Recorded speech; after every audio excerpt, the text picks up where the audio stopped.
ڕێز و سڵاو بۆ ئێوە بینەرانی خۆشەویستی تەلەڤیزیۆنی کۆمەڵە بە یارمەتی ئەوڕێیانی هاوکار ماتمەتەوە خزمەتتان بۆ پێشکەشکردنی گەشتی هەواڵەکانی سەر لە بەیانی ئەمڕۆی پێنجشەممە. سەرەتا سەردێڕێی چەند هەواڵ. کۆبوونەوەی خانەنشینکراوانی فەرهەنگی لە شارەکانی کوردستان و ئیلام. ناڕەزایەتی کارمەندانی جیهادی کەشاوەرزی لە ئیلام. کوژرانی کەسبکارێکی خەڵکی سەقز بە تەقەی هێزەکانی ڕژیم. گواستنەوەی هاوڕێ قۆوا بۆ زیندانی مەهاباد. ناڕوونی چارەنووسی شارۆمەندێکی دەست بەسەرکراو لە مەهاباد. خۆپێشاندانی کوردانی دانیشتووی ئەڵمان دژ بە تورکیا. کۆبوونەوەی کرێکارانی شاغڵ لە پاڵاوگەی فەجری جەم لە بوشێر. ناڕەزایەتی کرێکارانی شاغڵ لە شرکەتی نەوتوگازی گەتساران. 49هەمین هەفتەی کارزاری سێشەمانەی نابۆ ئەدام لە ئێران. لە سێدارەدانی دوو بەندکراو لە زیندانی دەستکردی ئیسفەهان و بانکێشتی دووچالاکی مەدەنی بۆ دادگای ئینقلابی خومین.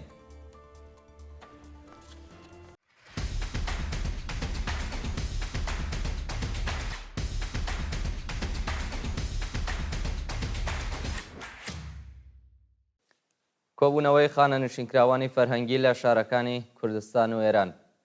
ڕۆژی سێشەمە 11 بەفرامبار خانەنشینکراوانی فەرهەنگی ساڵی 1402 هەتاوی لە شارەکانی کرماشان، ئیلام، ورمێ، ساری، گورگان و شیراز لە بەردەم ئوستانداری و ئامۆزش و پەروەرشدا کۆبوونەوە. خانەنشینکراوانی فەرهەنگی بە بەدەستەوەگرتنی پلاکارد و وتنەوەی درۆژم خوازیاری زیادکردنی حەقدەست بە پێی ڕێژەی هەڵاوسان، پێدانی مەزایە براوەکان، هاوسان سازی حەقدەست، پەرداختی پاداش و سەنەوات، دابینکردنی بیمەی تەکمیلی، بەکردەوە دەراتنی گەڵاڵەی ڕێزبەندی پیشەکان و هەروەها چاکسازی لە ژیان و معیشەتیان. ناڕەزایەتی کارمەندانی جیهادی کەشاوەرزی لە ئیلام. ڕۆژی سێشەممە 11 بەفرامبار کارمەندانی جیهادی کەشاوەرزی ئیلام لە بەردەمە و ناوەندە دەوڵەتیە کۆبوونەوە.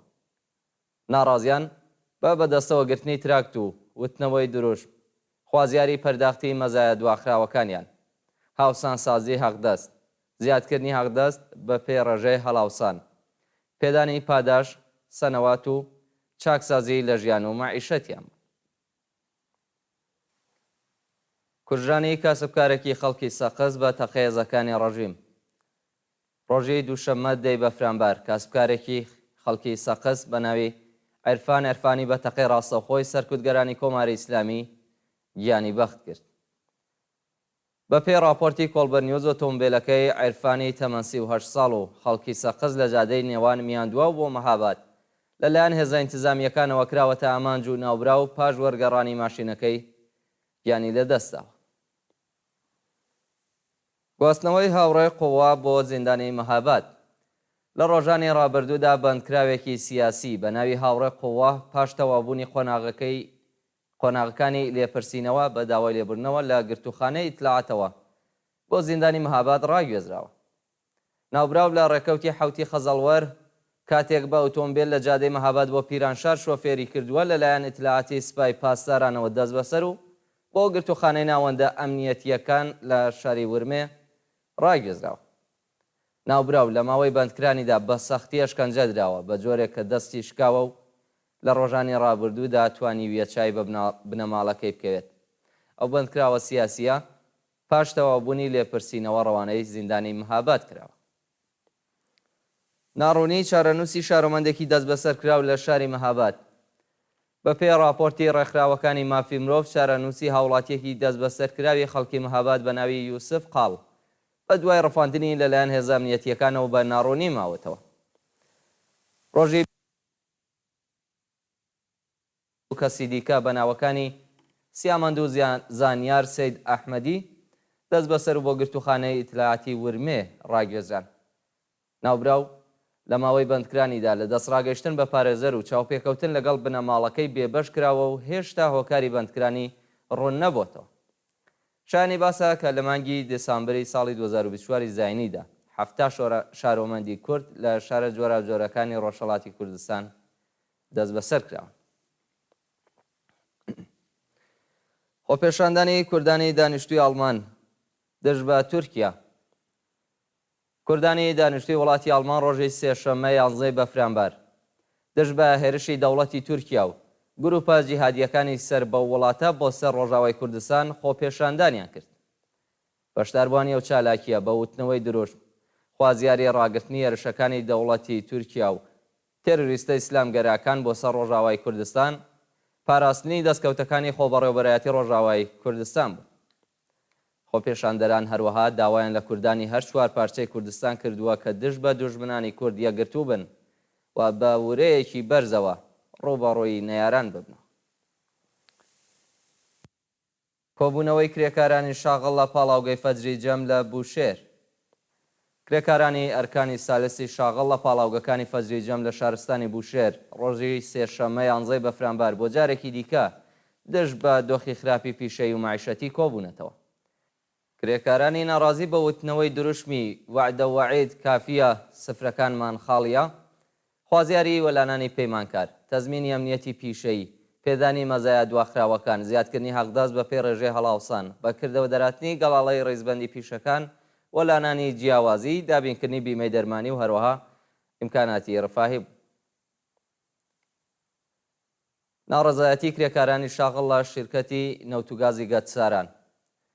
ڕۆژی سێشەممە 11 بەفرامبەر کرێکارانی شاغڵ لە شیرکەتی نەوتوگازی گەتساران دژ بە دۆخی خراپی پیشەی و معیشەتی ناڕەزایەتیان دەربڕی.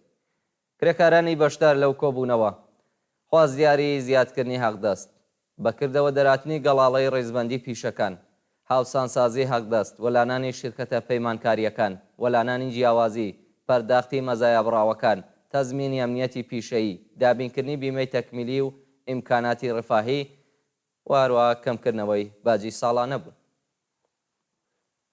ڕێپێوانی کرێکارانی پێترۆشیمی لە ئابادان.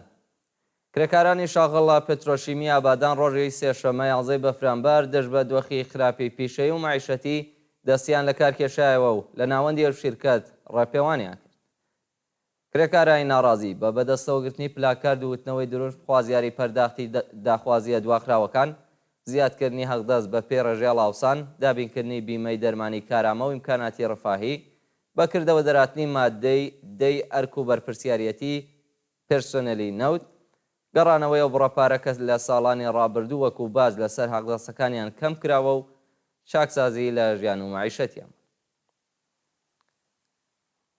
49مین هەفتەی کارزاری سێشەمانەی نابۆ ئەدام لە ئێران. ڕۆژی سێشەممە 11 بەفرامبەر بەندکراوانی سیاسی لە 28 بەندیخانەی کۆماری ئیسلامی بۆ 49مین هەفتەی بەردەوام دژ بە سزای ئەداممانیان گرت. بەشداربوانی ئەو کارزارە لە بەیاننامەیەکدا خوازیاری پێوەستبوونی بەندکراوانی دیکە بەو چالاکیە و کاردانەوەی کۆمەڵگا بەرامبەر بە ڕێژەی بەرزی ئەعدامەکان لەلایەن کۆماری ئیسلامیەوە بوون. مانگرتووان هەروەها ئاماژەیان بە سەپاندنی سزای سەنگسار و ئیعدام بەسەر کۆمەڵێک بەندکراوی ژن لە زیندانی قەرچەکی وەرامین کرد و خوازیاری هەڵوەشاندنەوەی ئەو سزا نامرۆڤانەیە بوون. لە ئیدامەی و بەیاننامەیەدا سەبارەت بە ئەگەری لە سێدارەدانی مجاهد کورکور هۆشداری دراوەتە دەستگای قەزایی و ڕاگەیەندراوە کە بێدەنگی لە ئەسە و جەنایەتە وەحشیانەیە خەیانەتی و خەیانەت بە مرۆڤایەتیە.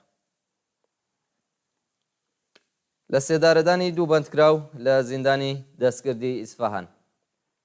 ڕۆژەی دووشەمە 10 بەفرامبەر 1403 هەتاوی دوو بەندکراوی دیکە لە زیندانی دەستکردی ئیسفەهان بە تۆمەتی پەیوەندیدار بە مادەی هۆشبەر لە سێدارە دران. بە پێ راپۆرتەکان دوو بەندکراوی دیکە بە ناوەکانی ئایەت پورمەنسووری تەمەن 32 ساڵ و بابەک شۆخی تەمەن 35 ساڵ بە تۆمەتی پەیوەندیدار بە مادەی هۆشبەر لە سێدارە دراون.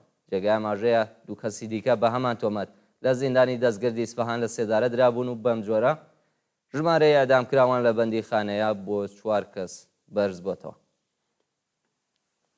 بانگهێشتی دوو چالاکی مەدەنی بۆ دادگای ئینقلابی خومین. ڕۆژی دووشەممە 10 بەفرامبەر دوو چالاکی مەدەنی بە ناوەکانی مەجید ڕەزایی و فەریبا فەرەیدونی بۆ لە قیسەی دادگای ئینقلابی شاری خومین بانگهێشت کراوە.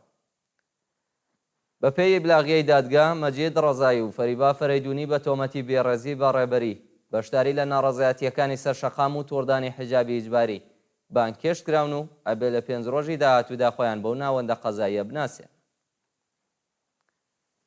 وا دوایین هەواڵمان سەبارەتە بە چوونە سەرەوەی 35% نرخی دەرمان لە ئێران. بەپێی راپۆرتی ماڵپەڕەکانی نێوخۆی وڵات دوو شیرکەتی بەرهەمهێنانی دەرمان بە ناوەکانی ئەلبورز و قازی بە ڕێژەی 35% نرخی دەرمانیان زیاد کردووە. دوو شیرکەتی ئەلبورز و قازی لە ڕاگەیانێکدا سیاسەتە هەڵەکانی دەوڵەتیان لە بەشی دەرمان چوونەسەرەوەی نرخی دۆلار و گرانی نرخی مادە سەرەکیەکانی وە بەرهێنانیان بە هۆکاری بردنەسەرەوەی نرخی دەرمان ناوبردووە.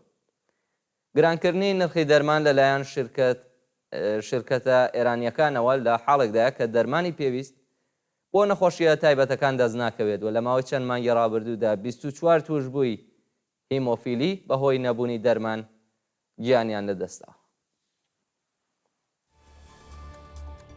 بینەرانی خۆشەویست گەشتیاوەڵەکانی ئەمڕۆتان پێشکەش کرا کات و ساتێکی خۆش بۆ هەموو لایەک.